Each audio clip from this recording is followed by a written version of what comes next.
사랑하는 영락교회 지체들에게 주 안에서 평화 인사를 전합니다. 오늘은 2024년 2월 22일 목요일입니다. 오늘의 묵상 본문은 창세기 13장 1절로 18절까지의 말씀입니다. 오늘 본문 말씀 13장 1절부터의 말씀은 이렇게 시작합니다.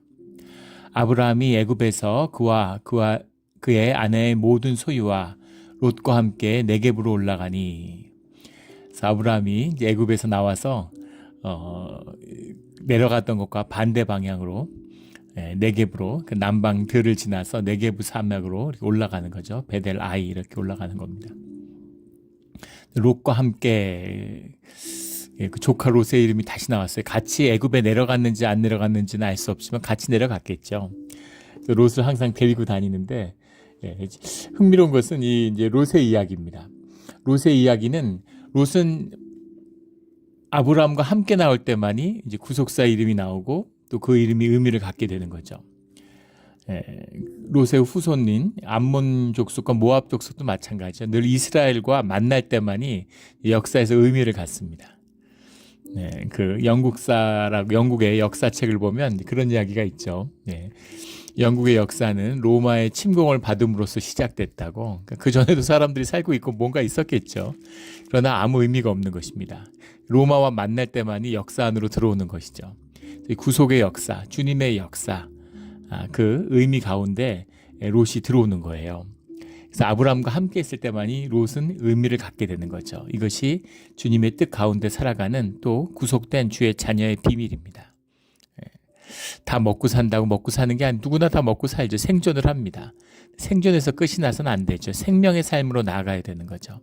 생명을 산다는 건 뭐예요? 우리 삶이 나의 나됨이, 주님이 나를 만들어진 형상이 풀어져서 가치와 의미를 살게 되는 것이죠. 뭐 세상에서 고생하고 안 하고 뭐 큰 집에 살고 좋은 집에 살고 이런 거하고는 아무 상관없는 겁니다. 자신의 의미와 가치가 드러나야 돼요. 이런 것이 그 신앙의 삶의 비밀이죠. 우리 늘 주님 안에서 의미와 가치가 피어나는 그런 복된 삶을 살아가게 되기를 주의 이름으로 축원합니다. 롯과 함께 네겝으로 올라가니 아브라함에게 가축과 은과 금이 풍부하였더라. 주님이 함께 하시고 주님이 은혜를 베풀어 주시기 때문에 가축과 은이 금이 점점 늘어나는 거죠. 재산이 점점 불어나는 겁니다. 이게 하나님이 주시는 풍요죠. 그런데 롯도 그 은혜를 함께 나누고 있어요. 왜냐하면 아브라함과 함께 하고 있기 때문인 거죠. 주님의 은혜가 뭐 이렇게 이 지역에 임하는데 무슨 주의 자녀만 축복하고 주의 자녀가 아닌 사람 그런 분이 아니시죠. 그런 하나님이 아니라 모든 자녀를, 이 땅의 모든 피조물들이 주님께 돌이키기를 원하는, 그래서 주님이 주시는 그 복이 함께 누려지기를 원하는 것이 주님의 마음이시죠.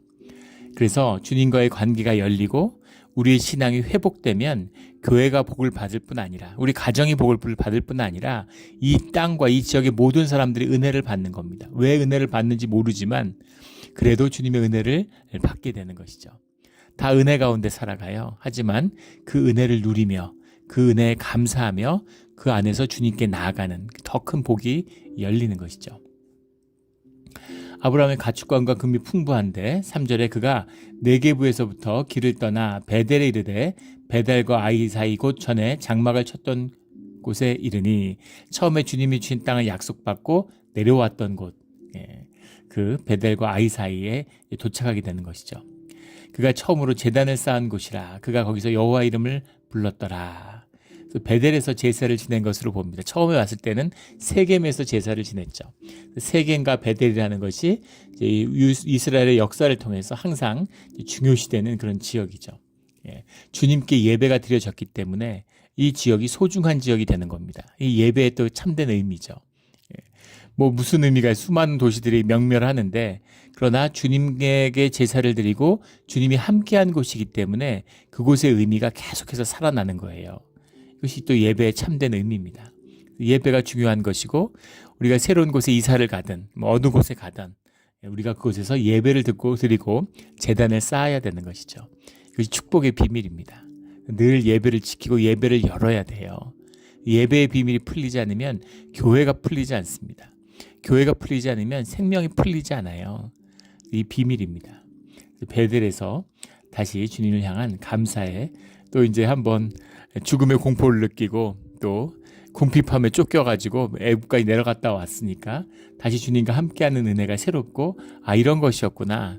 이 문제를 어디 가서 푸는 것이 아니라 여기서 풀어야 되는구나. 가나안을 주셨는데 가나안에 가뭄 돈다고 애굽 가고 이러면 안 되는구나 하는 것을 애굽에서 가뭄을 풀어야지 내가 살겠다고 애굽에 내려가서 비참한 경험을 했잖아요. 그러니까 이제 올라온 것이죠. 그리고 가축과 은과 금은 어디서도 풍부할 수 있겠죠. 애굽가도 자기 와이프를 팔아먹고 은과 금이 가축이 풍부하지 않았습니까? 무슨 의미가 있겠어요. 주님과 함께하는 곳에 은과 금과 가축이 풍부해야 의미가 있는 것이죠. 그래서 그 은혜 가운데 이제 제단을 쌓았다라는 겁니다. 아브라함의 일행 롯도 양과 소와 장막이 있으므로 그 땅이 그들이 동거하기에 넉넉하지 못하였으니 6절 말씀입니다. 이는 그들의 소유가 많아서 동거할 수 없었음이니라. 그러니까 아브라함뿐만 아니라 롯도 함께 있으면서 그 은혜가 막 넘쳐나게 된 것이죠. 그래서 그 땅이 넓을 텐데 그 땅에 소유가 너무 많아서 함께 있을 곳이 없는 거예요. 그러므로 아브라함의 가축의 목자와 롯의 가축의 목자가 서로 다투고 또 가나안 사람과 브리스 사람도 그 땅에 거주하였는지라. 거기에 원래 사는 사람도 있는데 새로 와서 양떼들이 점점 늘어나니까 그러니까 갈등이 막 일어나는 거겠죠. 물을 누가 소유할 것인가, 목초지를 누가 가질 것인가. 근데 이것이 가나안 사람이나 브리스 사람뿐 아니라 아브라함과 목자 사이에는 그런 목자들 사이에서도 서로 다툼이 일어났다는 겁니다. 왜 다툼이 일어났을까요? 그들의 소유가 많아서죠. 소유보다 관계가 더 소중한 것인데 소유 때문에 관계가 어그러진 거예요. 이런 일들은 뭐 현재에도 수도 없이 보죠. 그 부모 자식이 엄마 아들이 난리잖아요. 그 최근에 본 뉴스 중에 이탈리아에서 그 피아트 그룹이라는 것이 있죠. 페라리를 비롯해서 아주 그 이탈리아를 상징하는 그런 그룹입니다. 한국의 현대 삼성 같은 그런 그룹인데 거기가 지금 4대인가 5대째 내려오는데 가족 그 소유로 돼 있는데 어머니가 자식을 고발했어요. 또 할머니와 어머니 사이에 또 이렇게 지금 이제 회장의 어머니가 회장을 고발하고 회장의 할머니하고 어머니 사이에 또 소송이 일어나고 아주 그냥 엉망진창이죠. 근데 다들 재산이 수조에서 수십조에 이르는 그런 거부들인데 다 물려받은 거잖아요.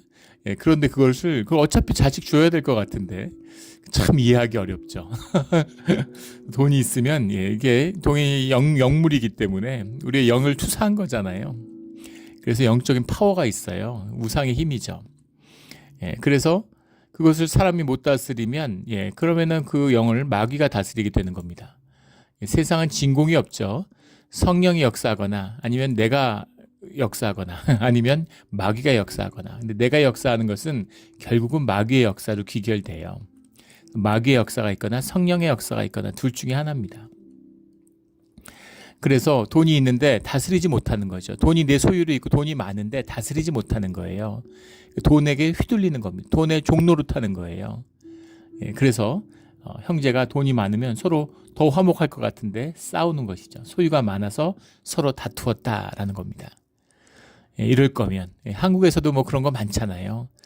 부모가 막 자식을 고발하고 부모가 자식이 부모를 고발하고 이런 일들. 그런 일들을 무슨 크게 보도된 큰 기업들 이런 것만 해도 수십 가지인 것 같아요. 그렇게 재산이 있을 거면 차라리 없는 게 낫겠죠. 없는 게 낫지 않겠습니까? 자식에게 고발당하고 자식이 막 정신병원에 늘려고 그러고 이런 일을 당할 거라면 차라리 돈이 없는 게 화목하게 사는 게 훨씬 100배 1000배 낫지 않겠어요? 무슨 돈이 많다고 하루 5끼 먹고 10끼 먹는 거 아니잖아요. 옷을 3겹씩 끼어 입고 다니는 거 아니죠. 그런데도 이 소유가 뭔지, 이 소유라고 하는 것을 내 에고가, 나도 거짓이고 돈도 거짓인데 거짓과 거짓이 만나는 거죠. 거기에 내 에고를 투사하니까 어태치되어 있으니까 돈이 나고 내가 곧 돈인 거예요. 진실의 나, 진짜 나의 나됨으로 살면 절대 돈에 어태치되지 않습니다. 가짜와 진짜가 어떻게 어태치될 수가 있어요. 근데 내 에고도 가짜니까 가짜가 붙는 거죠. 돈이 많으면 대접받고 다들 왜 돈 가지려고 합니까? 사실 사람들 중에서 돈을 원하는 사람이 없어요. 예. 정말 나의 나됨을 만나면 돈 같은 걸로 원하고 돈을 위해서 인생을 낭비하지 않습니다. 그런데 왜 돈을 가지려고 그렇게 인생에 아둥바둥 되는 이유가 뭐예요? 돈을 가져야 멸시당하지 않고 돈을 가져야 무시당하지 않고 살 수 있다고 믿기 때문인 거죠. 세상이 그렇잖아요. 돈 없으면 사람 취급 안 하고 무조건 무시하고 박대하고 이런 것이죠. 그런 경험을 하게 되는 겁니다. 예. 그러니까 돈을 가지려고 그러는데 돈을 가지면 대접을 받으니까 돈을 가지면 높임을 받으니까 그게 사실 돈을 높이는 거지 날 높이는 게 아니죠. 근데 그렇게 자기를 속이는 겁니다.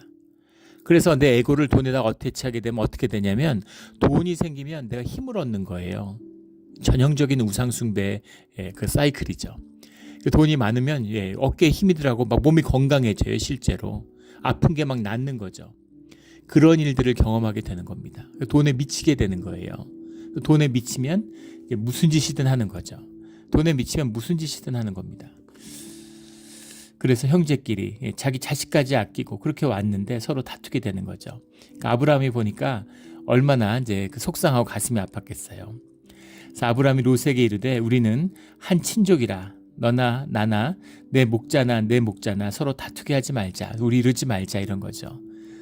자기 자식같이 생각하고 그렇게 데리고 나왔는데 또 자기 자식이라고 생각하니까 자기 재산 전부 다 롯 줘야지 이런 마음도 있었지 않겠어요? 그런데 그걸 가지고 다투는 걸 보면서 비통한 것이죠. 우리 한 친족이지 않느냐, 한 가족이다, 형제다, 한 형제니까 서로 다투지 말자 이렇게 얘기하는 거죠. 내 앞에 온 땅이 있지 아니하냐, 나를 떠나가라. 내가 좌하면 나는 우하고 내가 우하면 나는 좌하리라. 이 롯에 대한 마음이 얼마나 애틋했겠습니까? 자기 조카지만 자식처럼 여기고 어릴 때부터 같이 키웠겠죠. 형이 일찍 죽었으니까. 함께 키우고 자식으로 데리고 나왔는데 그깟 돈 때문에 서로 다투게 되는 모습을 보면서 가슴이 아픈 거잖아요.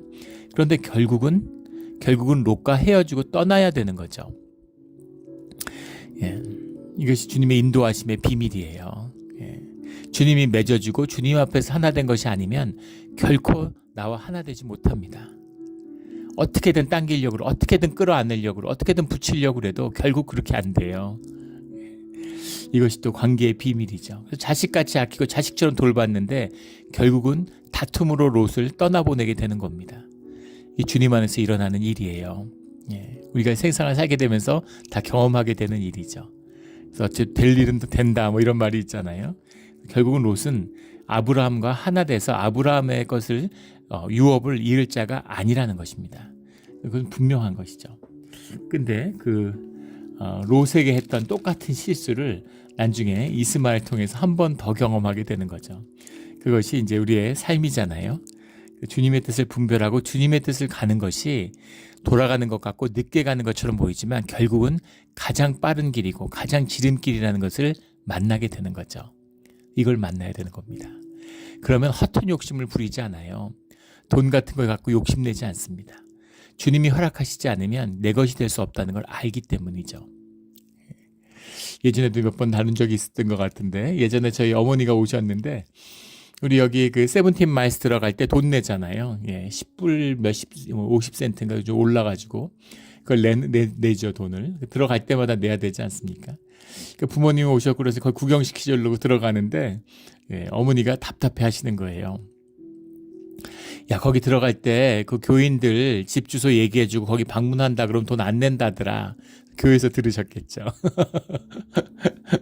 여기 온지 그때 한 1, 2주 되셨나요? 그러는데 그 돈 안 내도 되는데 그 돈을 10불을 왜 내냐고 굉장히 답답해. 너도 애가 꽉 막혔냐? 물 꽉 막힌 건 사실이지만 또 모자른 것도 사실이지만 그런 거 여기서 몇 년 살았는데 모르겠습니까? 다 알죠. 들었죠. 수도 없이 들었죠. 다 압니다. 근데 그렇게 안 해요. 왜냐하면 교인의 집을 방문하는 게 아니기 때문인 거죠. 관광하고 구경시켜드리려고 들어가는 게 맞기 때문인 겁니다. 그러면 돈이 아까운 걸 몰라서 돈 욕심이 없어서 그런 것일까? 아니죠.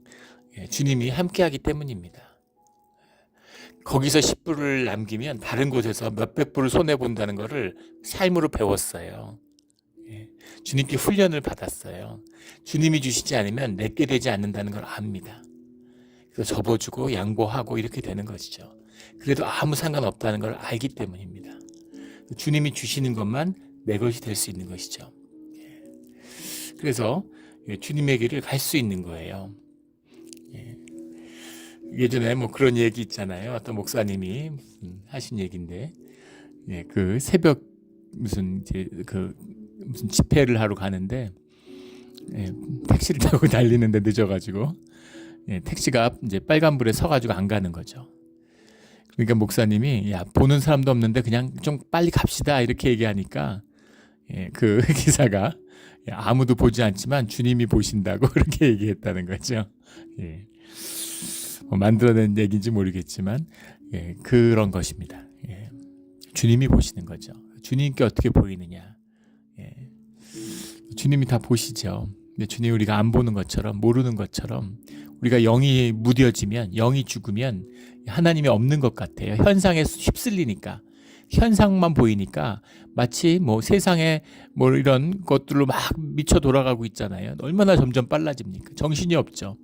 그러니까 본질을 점점 더 못 보고 점점 더 놓치게 되는 겁니다. 그래서 영이 죽은 사람들의 특징이 바쁜 거죠. 육의 사람들의 특징이 바쁜 겁니다. 바쁘면 본질을 잊어요. 바쁘면 죽음을 맞이하지 못합니다. 죽음을 인식하지 못해요. 그게 세상의 방법이죠. 정신없이 사람을 잡아 돌리는 겁니다. 바쁘면 의미 있고 바쁘면 가치 있다고 생각하는 거죠. 허무함을, 인생의 본질적인 허무함을 만나지 못하는 거예요. 죽음을 인식하지 못하는 겁니다.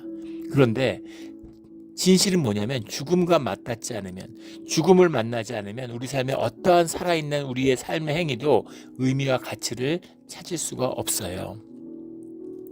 이것이 진실인 것이죠. 우리 삶의 이 진실과 비밀을 만나는 우리 모두가 되기를 주의 이름으로 축원합니다. 가축과 목자가 부리는 사람들이 많아지고 재산이 많아지니까 그걸 매니지먼트하는 게 마치 인생의 가장 큰 중요한 일인 것처럼 그렇게 되는 거죠. 그래서 롯은 막 그런 것 때문에 서운하기도 하고 다투고 막 이러는 거죠. 근데 아브라함은 안타까운 것입니다. 그러니까 야, 너가 다 마음대로 해. 네가 갖고 싶은 땅을 너희가 차지해. 네가 좌하면 나는 우하고 내가 우하면 난 좌할게. 네가 원하는 대로 하면 내가 남는 걸 내가 가질게. 이렇게 얘기하는 겁니다. 10절에 이에 롯이 눈을 들어 요단 지역을 바라본즉 소알까지 온 땅이 물이 넉넉하니 여호와께서 소돔과 고모라를 멸하시기 전이었으므로 여호와의 동산 같고 애굽의 땅과 같았더라. 요단 지역을 바라보는 것이죠. 그런데도 아마 아브라함도 놀랐을 거예요. 어떻게든 같이 살아보려고 하지 않고 롯은 떠나는 겁니다. 왜냐하면 아브라함과의 관계가 중요한 게 아니라 아버지같이 또 삼촌이지만 함께 살았던 그런 게 중요한 게 아니라 자기에게는 이제 자기의 목자, 자기의 재산, 자기가 가진 것, 장막 이런 게 더 소중해졌기 때문인 거죠. 눈을 들어 보니까 롯의 눈에는 뭐가 보였냐면 소돔과 고모라의 땅이 보였다는 겁니다. 소돔과 고모라의 땅이라는 건 결국 뒤에 이제 롯의 후손이 되게 될 그 모압과 암몬의 땅이 되죠. 물론 그 전에 암몬의 땅이 되기 전에 모압의 땅이 저기 아모리 족속이 먼저 차지하게 되긴 하지만 뭐 아모리 족속이라는 것도 이제 그 지역으로 보면은 그 이제 경계에 있는 족속입니다. 그래서 소돔과 고모라의 땅이 어디냐? 지금 요단강의 동편이죠. 사해와 요단강으로 연결되어 있는 그 사해 데드시 그 사해의 동편입니다. 그 동편을 둘러싼 지역. 그 지역이 목초지고 이제 그 기름진 땅이고 요단강과 연결되어 있으니까 지금도 그렇다 그러죠. 요단강 동편과 서편, 서편은 네게브의 평지고 동편은 요단의 평지죠. 이쪽이 전부 다 지금은 가면은 이제 거의 광야처럼 붉은 이제 이 적토가 있는 이제 그런 어떤 사막 같은 그런 느낌이라고 그래요. 가본 분들 얘기를 들어보면. 근데 이 시대는 달랐던 거죠. 이때는 여기가 완전히 초지였던 겁니다. 이 시대는 애굽 지역도 북아프리카도 사하라 사막 다 초원이었던 그런 시절이죠. 그러니까 하물며 이 팔레스타인 지역은 어떻겠어요? 아주 그 기름진 그리고 아주 풀이 많은 넉넉한 그런 땅이었겠죠. 그러니까 거기가 아주 좋아 보이는 거죠. 여호와의 동산 같고 애굽 땅과 같았더라. 여호와의 동산을 떠났지만 말로 들었잖아요. 그 풍족함과 풍요함의 땅, 이제 그런 마음에 있는 땅이고 애굽 땅은 가봤지만 그 시대에 가장 잘 사는 땅이죠. 그래서 여호와의 동산 같고 애굽의 땅과 같다. 여기는 정말 큰 걸 이룰 수 있겠구나. 그렇게 보였다는 겁니다. 그래서 소돔과 고모라를 향해 가는 거죠. 소돔과 고모라에 결국은 가게 되고 롯이 거기서 이제 패가 망신하게 됩니다. 정말 비참한 일들을 많이 경험하게 되죠. 그래서 돈을 쫓으면 이렇게 되는 거예요. 이것이 세상 가운데 숨어있는 본질적인 섭리입니다. 주님을 쫓으면 고난의 길을 가지만 결국은 좋은 끝을 맺게 되는 겁니다. 아브라함의 이야기죠. 그런데 돈을 쫓으면, 황금을 쫓으면, 부를 쫓으면 결국은 소돔과 고모라로 가게 돼 있어요. 인생을 쫓으면, 인생에서 펀을 추구하면은 결국은 쾌락을 추구하게 되면 삶은 타락하고 망하는 길로 갈 수밖에 없는 것이죠. 지금도 그렇잖아요. 삶의 의미와 목적이 없는 사람들은 결국엔 뭡니까? 즐거움을 쫓는 거잖아요. 즐거움을 쫓는 사람들은 결국은 타락하고 결국은 마약 같은 것으로 빠질 수밖에 없는 것이죠. 가정이 깨지고 삶에서 가장 소중한 것들 다 잊어버려요. 비참한 것입니다. 비참한 것이죠. 그 여호와의 동산 같고 애굽의 땅같이 보이는 거죠. 소돔과 고모라가. 결국은 패망의 길로 이제 롯이 가게 되었다라는 겁니다. 11절에 그러므로 롯이 요단의 온 지역을 택하고 동으로 옮기니, 요단의 동편을 선택했다는 거예요. 요단강의 동편을 동으로 옮기니 그들이 서로 떠난지라. 그래서 여기서 롯과 헤어지게 됩니다. 근데 내일 말씀에 다시 만나게 되죠. 아브라함은 가나안 땅에 거주하였고 롯은 그 지역의 도시들에 머무르며 그 장막을 옮겨 소돔까지 이르렀더라. 아브라함은 가나안 땅에 머물게 되는데, 아브라함은 이제 주님의 말씀을 들은 게 있고 약속을 받은 게 있으니까 가나안 땅을 떠날 수 없는 거죠. 가나안 땅에 머물고 있는 겁니다. 그 장막을 옮겨 소돔에까지 이르렀더라. 롯은 도시에 머무르고 소돔까지 결국 가게 되는 거죠. 소돔 사람은 여호와 앞에 악하며 큰 죄인들이었더라. 그래서 소돔에 가서는 안 되는 겁니다. 근데 소돔에 가는 거죠. 부유하고 잘 사니까, 돈이 있으니까, 또 롯도 돈이 있으니까 도시에 가서 사니까 좋잖아요. 그러니까 그리로 가게 되는 거죠. 14절에 롯이 아브라함에서 떠난 후에, 한 통계를 보면 영국의 통계인데 범죄자들이 대부분 다 도시 지역에서 자라난 아이들 출신이라는 거예요. 시골에서 자라난 아이들은 범죄에 잘 빠지지 않는다는 겁니다. 그 자연을 벗하고 자연의 힘을 느끼는 아이들은 자기 내면이 회복될 수 있는 거죠. 그리고 자연이라는 것 자체가 사실은 우리와 깊이 연결되어 있기 때문에 본질의 세계, 우리 내면의 세계라는 것을 열어주는 창구가 된다는 겁니다. 그게 비밀이에요. 그래서 몬트레이 같은 데서 아이를 키우는 것이 축복입니다. LA나 샌프란시스코나 뉴욕이나 이런 데서 아이들 키우는 게 좋지 않아요. 화려하고 비버리 힐스 같은데 아이들 예를 들어서 제일 잘 사는 동네 중에 하나, 세계적으로 유명한 곳이죠. 근데 거기서 자라는 아이들이 다 공부도 못하고 학업 성취도도 낮고 그 다음에 이제 범죄에 빠지고 마약에 빠지는 확률이 압도적으로 높다는 거 아닙니까? 논문도 많이 나와 있죠. 책으로도 많이 나와 있고. 왜 그럴까요? 너무 못 살아도 아이들이 이제 잘 자라기가 어렵지만 너무 잘 살아도 어렵다는 거예요. 이게 문제인 겁니다. 사립학교도 마찬가지죠. 아이들이 예민한 시기인데 사립학교가 좋은 환경을 가지고 있고 좋은 선생님들을 가지고 있습니다. 좋은 점이 있죠. 근데 잘못하면 그 아이들에게 가장 예민한 시기에 삶에서 가장 중요한 게 돈이라는 그런 식의 가치관을 아이들 내면에 심어줄 수가 있어요. 그러면 인생은 끝난 겁니다. 뭘 성취하든 뭐가 됐든 삶은 비참해지는 거예요.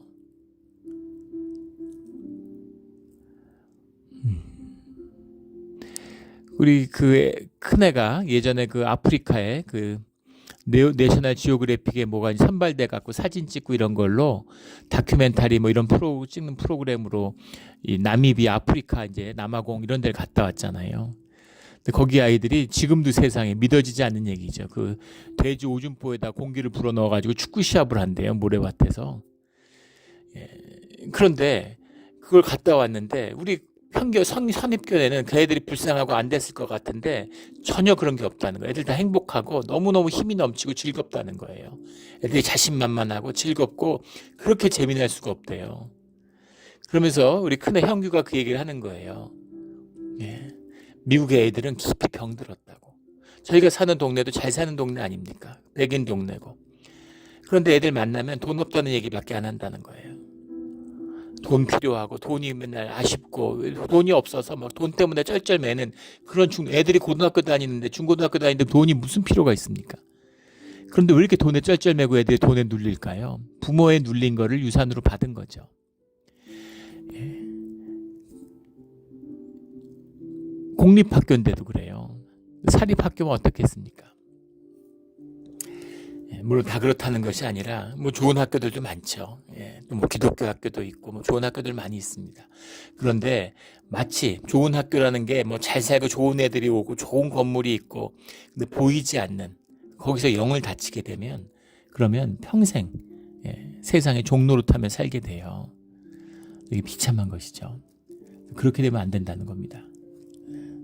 큰애가 한번 그런 얘기를 해요. 걔가 이제 기숙사에서 이제 일하면서 그 방을 공짜로 이제 받으면서 거기서 뭐 이렇게 학생들 관리하고 뭐 이렇게 거기 있는 사감을 돕는 이제 그런 일을 같이 했는데 자기가 맡은 학생들이 이제 사고 나지 않도록 잘 이렇게 그걸 케어를 해야 되는 거죠. 근데 그 중에 한 학생이 수업을 듣다가 갑자기 막 문자를 보더니 펑펑 울더래요. 그 순간적으로 가족이 누가 죽었거나 큰 일을 당했나 보다 이렇게 생각을 했다는 거죠. 가서 어려운 일 있으면 얘기하고 우리가 같이 도우려고 준비가 돼 있다. 우리가 얘기를 하고 같이 나눠라 이렇게 가서 얘기를 하니까 그 친구가 뭐라고 그러냐면 자기가 받은 문자를 보여주는데 무슨 명품 회사 그런 데서 그런 일을 하는 것도 처음 알았어요. 그러니까 가방 팔고 백 파는 회사인데 거기서 옷을 주문받아서 만들어준다는 겁니다. 그래서 파티에 옷을 주문했는데 그게 너무 그게 뭐예요? 이제 그 예약이 돼가지고 안 된다고 못 만들어준다고 그걸 보고 그렇게 서럽게 울더라고. 근데 두 가지밖에 없다는 거예요, 애들이. 막 슈퍼카 몰고 다니고 대학생들인데 막 그 대학에 왔는데 학교 앞에 집 사주고 막 이런데요. 참 돈 많은 사람도 많죠. 그런데 애들은 관심이 두 가지밖에 없다는 겁니다. 파티하고 마약밖에 없대요. 애들이 너무너무 두려움 속에 산다는 겁니다. 대학을 졸업하고 세상에 나가고 이런 걸 그렇게 두려워한대요. 그리고 너무 무기력하다는 겁니다. 계속 마약하고 이러니까 그 후유증 때문도 그렇겠죠. 너무너무 애들이 무기력하다는 거예요. 그리고 더 놀라운 것은 다 돈 때문에 쩔쩔맨다는 거죠. 돈이 없어서. 예전에 포브라는 잡지에서 400대 부자를 발표하는데 설교 때도 몇 번 나눈 적이 있죠. 그 400대 부자 뭐 지금은 더 그러겠지만 10몇 년 전이죠. 그런데 그 400대 미국의 400대 부자의 턱걸이 하려면 2빌리언 정도의 자산이 있어야 된다는 겁니다. 근데 이 400대 부자에게 이렇게 조사를 했어요. 설문을 한 겁니다. 그래서 삶에서 가장 부족하고 아쉬운 게 뭐냐? 그래서 아쉬운 게 뭐였을까요? 그래서 가장 돈이 많은 400명의 사람 가정이 가장 아쉬운 게 뭐였을까요? 돈이었습니다. 돈이 부족한 거예요. 그래서 왜 돈이 부족한지를 그 기사에서 분석했는데 사실은 쩔쩔매는 거죠. 뭐 자가용 비행기가 있어야 되고 뭐 요트가 있어야 되고 근데 그런 게 돈 먹는 하마라는 겁니다. 비행기 뭐 1등석만 타도 그렇게 좋다는데 그런데 한국 갔다 오는데 오다가 오버 차지가 돼가지고 오버 부킹이 된 거죠. 너무 예약을 많이 받아서 자리가 없어요. 그래서 이코노미를 끊었는데 올 때 오버 부킹이 돼가지고 비즈니스석에 앉아서 왔습니다. 그런데 음식은 이제 물론 이코노미랑 똑같은 음식을 주는데 자리만 이제 없으니까 비어있는 자리를 옮겨준 거죠. 그 은혜죠. 근데 갈 때는 진짜 힘들었는데 올 때는 하나도 안 힘든 거예요. 그래서 이런 걸 돈 많이 비싸게 내고 타는 이유가 있구나 하는 걸 알았습니다. 태어나서 처음 타봤어요. 근데 비즈니스도 그렇게 좋은데 1등석은 얼마나 좋겠습니까? 그런데 자가용 비행기를 타고 다닌다는 거예요. 그럼 1등석 타면 되지 왜 자가용 비행기를 탈까? 돈에 그렇게 쪼들리는데. 그거는 마치 그 포브라는 잡지의 기자의 이야기예요. 미국 사람들 보고 너 왜 샤워하냐? 마치 아프리카 사람들이 너희들 왜 맨날 샤워해야 돼? 너희들 왜 차 타고 다녀? 당나귀 타고 다니지? 이런 거랑 똑같은 얘기를 하는 거죠. 삶에 익숙해지면 아무것도 아니고 너무 당연한 것이죠. 우리가 그렇잖아요. 우리가 따뜻한 물에 샤워한다고 그걸 고마워하고 감사하는 사람이 몇이나 있겠습니까? 너무 익숙한 삶의 일부가 되는 거죠. 거기서 감사함과 기쁨이 없어요. 감사함과 기쁨은 우리가 소유하고 우리가 뭘 가지는 것에서 오지 않습니다. 우리가 그렇게 만들어져 있어요. 그런 얘기를 들은 기억이 나요. 어느 집사님도 예전에 섬겼던 교회에서 집을 처음 가졌는데 너무 집을 가진 게 기뻐가지고 잠이 안 오고 가슴이 떨려서 걸레로 바닥을 닦고 위를 닦고 또 닦고 또 닦고 아이들이 뭐 더 닦게 뭐 있냐고 그만 닦으라 그러는데 닦을수록 집이 너무 귀하고 좋은 것이죠. 그래서 방을 위층으로 오르락 내리락 하면서 계속 집을 쓰다듬고 다녔다고 걸레를 들고서 그렇게 기뻤는데 그 기쁨이 채 2달이 가지 않더라는 겁니다. 너무 당연하고 집에서 기쁨이 오지 않는데 그 기쁨이 연기처럼 사라져 버렸대요. 수십 년간 그렇도록 갖고 싶었는데 어떻게 그 기쁨이 그렇게 쉽게 사라져 버리는지 모르겠다 이렇게 얘기하시더라고요. 당연한 것이죠. 우리가 육의 사람이기 때문에 육의 기쁨이 있습니다. 그러나 본질적으로 우리는 영의 사람이에요. 그 영을 통해서 생명을 통해서 기쁨을 누리도록 창조되었다는 겁니다. 그래서 물건을 쫓아가면 뭐 물건이 없어야 된다, 물건이 나쁘다, 돈이 나쁘다 이런 얘기가 아닙니다. 그것을 다스릴 수 있고 그걸 누릴 수 있는 심령이 있다면 많을수록 좋겠죠. 그런데 그런 것이 없다면 결국은 육신의 삶을 찾는 것은 저주가 된다는 거예요. 이것이 롯과 아브라함의 삶을 가르는 비밀이다라는 겁니다. 그래서 롯이 아브라함을 떠나고 여호와께서 아브라함에게 이르시되 너는 눈을 들어 너 있는 곳 북쪽과 남쪽 그리고 동쪽과 서쪽을 바라보라. 롯도 바라봤고 아브라함도 바라봤어요. 그런데 롯은 자기가 보는 거죠. 자기 눈에 좋은 곳을 찾아가는 것이고 아브라함은 여호와께서 바라보라고 하신 곳을 바라보는 겁니다. 그러니까 주님 안에서 무언가를 보게 되는 거죠. 그게 이 바라보라의 비밀이고 15절에 나오는 보이는 땅의 비밀입니다. 그렇게 주님이 바라보라고 해서 눈을 열어주시니까 보이는 땅이 있는 거죠. 그 보이는 땅은 눈에 보이는 땅이지만 동시에 보이지 않는 땅을 보게 되는 겁니다. 이것이 생명의 비밀이에요. 보이지 않는 걸 보게 되는 겁니다. 주님이 보여주시는 거죠. 그 보여주신 땅을 가게 돼서 그 땅을 내게 주리라 이렇게 말씀하시는 겁니다. 셀 수 없는 티끌과 같이 셀 수 없는 티끌을 셀 수 있으면 네 자손도 셀 수 있을 것이다. 누가 티끌을 세겠어요. 수 없는 자손을 얻게 된다고 하는 거죠. 오늘날 지구에 80억 인구가 있는데 40억이 아브라함의 후손이라고 자기를 고백해요. 이런 축복, 주님이 아니면 누가 이런 축복을 할 수가 있겠습니까? 그래서 아브라함이 언약에 주님의 약속을 신실하신 주님이 그 약속을 지켜주신 것이죠. 17절에 그 땅을 내게 주리라 이렇게 말씀하십니다. 거기서 여호와를 위하여 제단을 쌓았더라. 다시 한번 그 언약을 아브라함이 붙들게 되는 거죠. 땅을 가진다라는 것이 놀라운 비밀입니다. 세계 대부분의 많은 나라들 200개국이 있는데 한 180개국은 170개국은 다 가난하죠. 근데 그 가난한 나라들 유엔에서 근무하고 온갖 프로그램을 하고 무슨 여러 가지 그 못 사는 나라들 잘 살게 하기 위해서 몸부림을 치지만 못 사는 사람들이 게을러서 못 산다, 일을 안 한다 이런 것은 다 거짓말이죠. 만들어낸 얘기입니다. 미국에서 제일 열심히 일하는 사람들이 멕시칸들이죠. 멕시코에 가도 멕시칸 사람들이 너무너무 성실하고 일을 열심히 해요. 누구나 아는 얘기죠. 우리가 아시아 사람들도 부지런하지만 그런데 선진국이 되는 것이 어렵습니다. 그 전에 한번 우리 설교 때도 나누었죠. 한국, 일본, 대만 정도가 2차 대전 이후에 선진국이 됐어요. 아무도 선진국이 못 됩니다. 선진국의 비밀, 선진국의 비밀이 뭘까? 어렵고 가난한 나라에 가면 사람들이 사실은 첫 번째 오해가 깨지는 것은 그 사람들이 열심히 일을 안 한다고 생각하지만 무지하게 열심히 일한다는 거죠. 두 번째는 그들이 가진 게 없어서 부를 못 일군다고 생각하는데 그렇지 않다는 겁니다.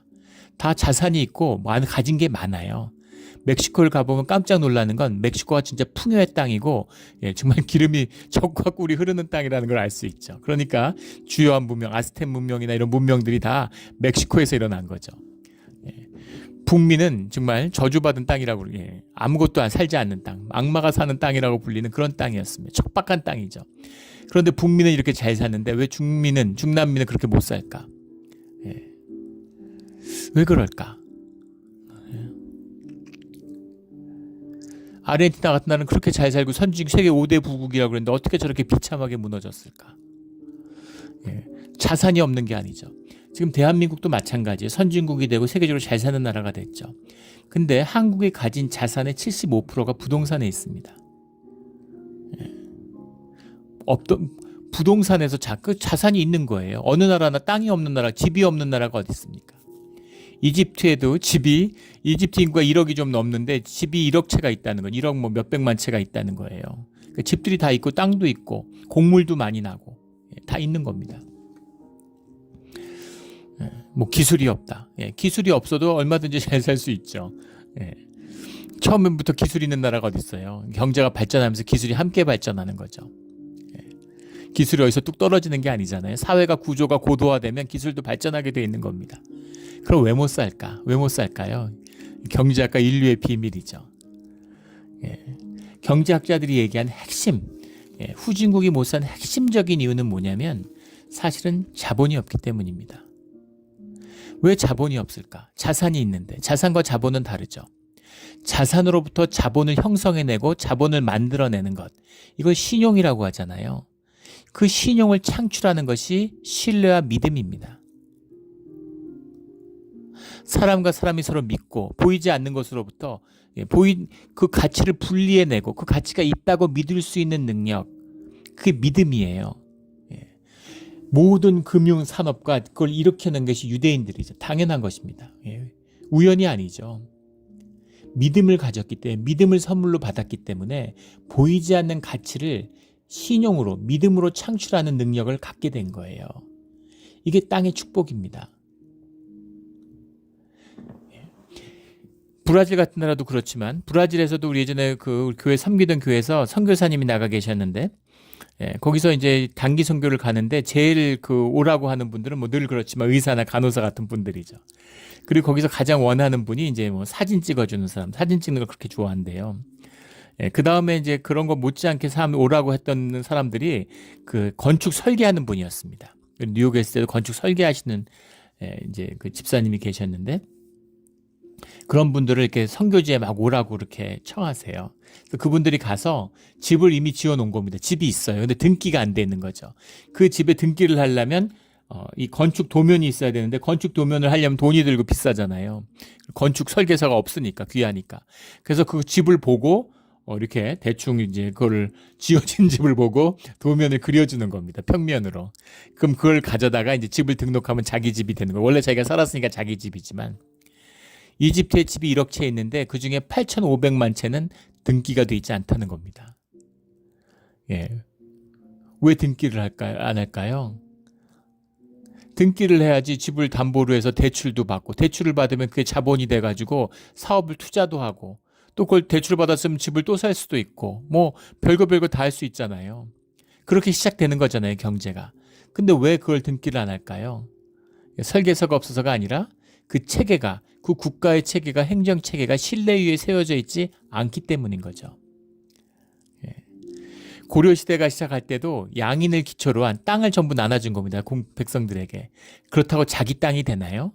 자기 땅이 안 돼요. 관리들이 세금을 징수하는데 나중에 세금을 징수 안 한다고 들여다가 매질하고 곤장을 때리고 다 가져가는 겁니다. 내 땅으로 받았는데 정부에서 세금 안 내서 그 땅 뺏어간다는데 어떡하겠어요. 땅 다 뺏기는 거죠. 그리고는 귀족이나 권력자들이 그 땅을 대주주가 돼서 나눠 갖는 거예요. 그게 인류의 역사입니다. 그런데 주님이 그 땅을 주신다고 말씀하는 거예요. 심지어 21세기에 와도 자기 땅을 갖는다는 것이 쉽지 않아요. 법적으로도. 그런데 법적인 것이 아니라 그걸 뛰어넘는 주님에게 받은 영원한 나의 분깃으로 받는 겁니다. 그래서 그 땅을 내 소유로 할 뿐만 아니라, 그 땅에서 곡식을 먹을 뿐만 아니라 그 땅이 나의 기업이 돼서 그 땅으로 내가 살아가고 그 땅을 다스리는 거예요. 내가 그 땅을 다스리기 때문에 그 땅에 가뭄이 오지 않고 때에 따라 비가 내리고 곡식을 내고 포도나무가 자라나고 가축이 새끼를 풍성하게 낳는 겁니다. 그것이 주님이 우리에게 땅을 바라보라, 그 땅을 너와 내 자손에게 주리니 영원히 이르리라 라는 이 말씀입니다. 할렐루야, 아멘. 이 축복을 주시는 거예요. 이걸 받는 자들은 주 안에서 흥왕하는 것입니다. 고난 가운데 주님 우리에게 주시는 축복이에요. 아이고 이걸 뭐 말로 해서 뭐 하겠습니까? 귀 있는 자는 들을지어다. 이 깊은 비밀이 풀어져서 삶을 축복으로 열어가는 우리의 믿음의 길이 되기를 주의 이름으로 축원합니다. 아멘. 기도드리겠습니다. 하나님 아버지 감사합니다. 오늘 아브라함과 롯의 이야기를 들으면서 우리 자신의 모습을 돌아보게 됩니다. 화려한 것, 좋아 보이는 것, 부유한 것을 쫓았습니다. 그러나 그것이 결코 좋은 것이 아님을, 좋은 결과가 아닌 것을 이제는 압니다. 주님, 우리가 어디에 살던 주님과 함께하는 것이 천국이고 그곳에 주님이 주시는 부유함이 있는 것을 압니다. 주님, 그것을 누리며 살아가는 결코 세상에 속지 않는, 세상의 종로로 타지 않는 주의 자녀의 축복을 붙들게 하여 주시옵소서. 감사하며 예수 그리스도의 이름으로 기도드렸습니다. 아멘.